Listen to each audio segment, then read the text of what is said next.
अहम की धरा पर ही चल रहे हैं। हर बात में मैं आ जाता है, चाहे वो संसारिक क्रिया हो, भजन हो, साधन हो, हर बात में अहम रहता है कि जो कुछ हो रहा है वो मैं ही कर रहा हूँ। प्राय ये सत्य नहीं है। इस कारण हम दृष्टा भाव रख ही नहीं पाते। इस कारण हमें भगवत प्राप्ति का मार्ग भी दुर्गम प्रतीत होता है। गुरुदेव कृपा करके मार्गदर्शन कीजिए कि इस मैं का त्याग देखो, कैसे हो? जब तक हम महापुरुषों का सेवन नहीं करते, उनके बताए हुए मार्ग पर नहीं चलते, तब तक अहंकार नष्ट नहीं होता। नहीं तो अभी भाषा बदल जाएगी कि गुरु कृपा से नाम जप होता है, गुरु कृपा से व्यापार होता है, गुरु कृपा से, श्री जी की कृपा से, भगवत कृपा से।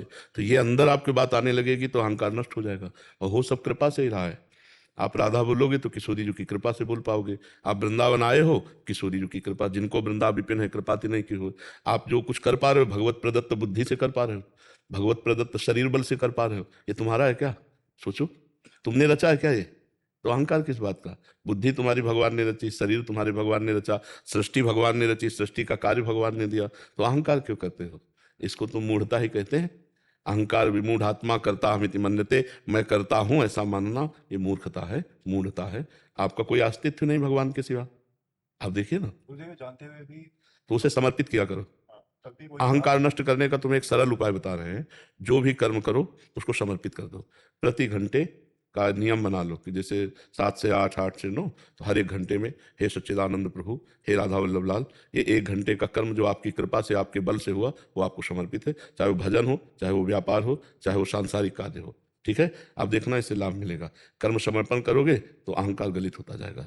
जैसे जैसे अहंकार गलित होता जाएगा वैसे वैसे भगवदानंद, भगवत ज्ञान, भगवत भक्ति बढ़ेगी। नहीं तो सब नाटक बना रहता है जब तक अहंकार रहता है। भक्ति महारानी बहुत सुकोमल चरण वाली है, तो निर्मल हृदय में पधारती हैं। प्रेम लक्षणा भक्ति जो है ना, जहाँ बड़े बड़े कांटे पड़े हो तो कौन आएगा? ये बहुत कांटे हैं अहंकार रूपी। विद्या रूप महत्व कुल, धन यौवन अभिमान, शतकंटक देखे जहाँ, राहे न भक्ति निदान, राहे न भक्ति निदान, स्वांग सब नगर नारी के, विषय न हाथ बिकाए, नहीं रिजवन भरतारी के। भगवत ऋषि जी कहते, जहाँ विद्या का अहंकार, रूप का अहंकार, महत्व प्रतिष्ठा का अहंकार, कुल का अहंकार, धन का अहंकार, रूप यौवन तन का अहंकार, ये बड़े बड़े कांटे हैं। भक्ति महारानी कैसे हृदय में आवे जब तक अहंकार रहता है? तो जिसके अहंकार रहता है वो स्वांग करता है, हरि को नहीं रिझा सकता।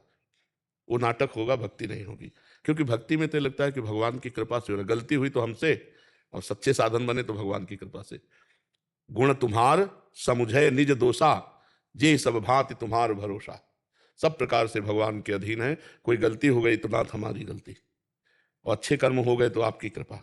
इस भाव से जब चला जाता है तब भक्ति पुष्ट होती है। गुण तुम्हार समुझे निज दोषा, जे सब भांति तुम्हारी भरोसा। तो मुझे तो ऐसा लगता ही नहीं कि हम अहंकार करें। हम कुछ कर ही नहीं पा रहे हैं, हमसे करवाया जा रहा है। अगर भगवान को न मानो तो त्रिगुण माया को, माया जबरदस्ती बलात् वही करा रही जो उसके आ रहा है, चक्कर में जो आ गया वही। और यहाँ अगर हम भक्ति मानते हैं तो भगवान की कृपा बलात् हमसे करा रहे हैं। भजन साधन वृंदावन आना सत्संग सुनना ये सब कृपा से हो रहा है, आपके अहंकार से थोड़ी हो रहा है। अब मुझे भा भरोसा हनुमंता, बिनु हरि कृपा मिले नहीं संता। भगवान की कृपा हुई तो तुम संत समागम में बैठे हो। अरे भगवान की कृपा हुई तो तुम मनुष्य शरीर पाए।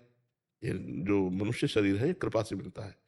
तो इसलिए हमें तो ऐसा नहीं लगता कि कहीं अहंकार किया जाए। अहंकार तो बहुत ही मतलब गलत बात है, जो हमको गिरा देगी, जो हमें आगे नहीं बढ़ने देगी। तो एक काम करो, नाम जप करते हुए हर घंटा का समय का, 1 घंटा के समय का जो कर्म और चिंतन है वो बस भगवद अर्पणमस्तु, राधा वल्लभ अर्पणमस्तु, श्री कृष्ण अर्पणमस्तु, जो भाव आवे वही कर दो। ठीक है, आप करके देखना, धीरे धीरे ठीक हो जाएगा। भगवान ठीक करते हैं, सब ठीक कर देते हैं, बड़े कृपाल रहे। आयुष गुप्ता जी